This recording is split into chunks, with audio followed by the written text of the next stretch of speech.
institutionalize small family farming, we have to first and foremost, we ourselves and policymakers have to change our mindset to realize that farming at any scale, at any size, first and foremost is a business.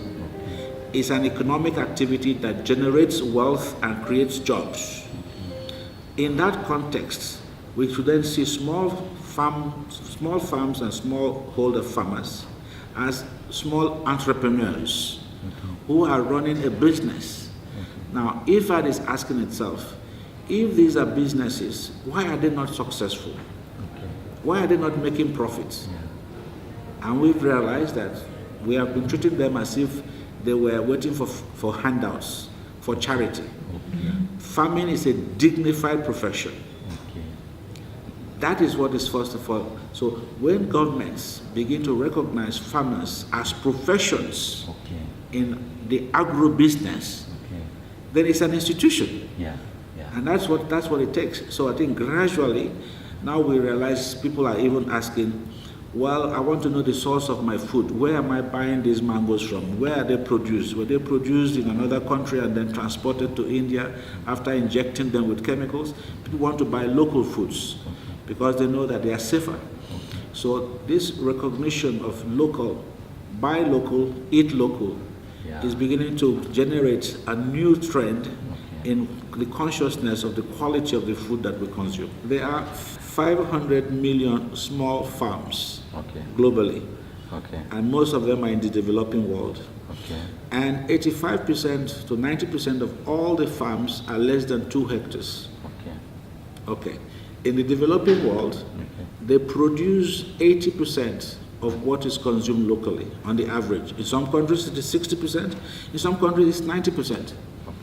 Now, if you take the value of production of any particular, the agricultural GDP, then you can put, it varies from country to country.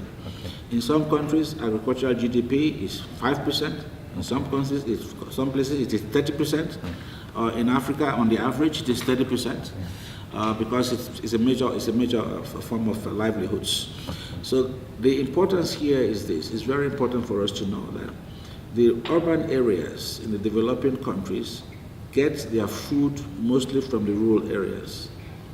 So if small farming systems are not successful, then you have a problem feeding the urban population. And it is not enough for us to say, well, we can import what we cannot grow. You know, every dollar, every rupee that the government of India spends in importing food to feed Indians, it is creating a job for someone outside of India. So it is better that we create the jobs and we invest in our own agricultural systems. And we should stop romanticizing family farms and think it's a romantic idea. It is a reality.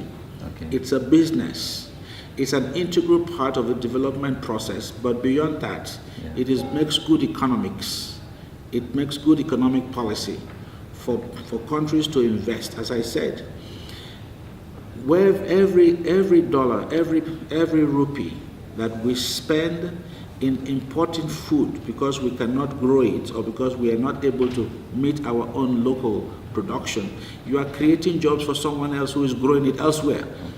You see, so better to invest it and make your agricultural systems more productive and more efficient.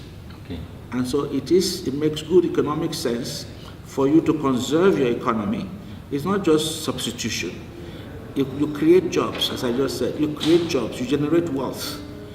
And what else is better than when you can invest your own resources in your own development?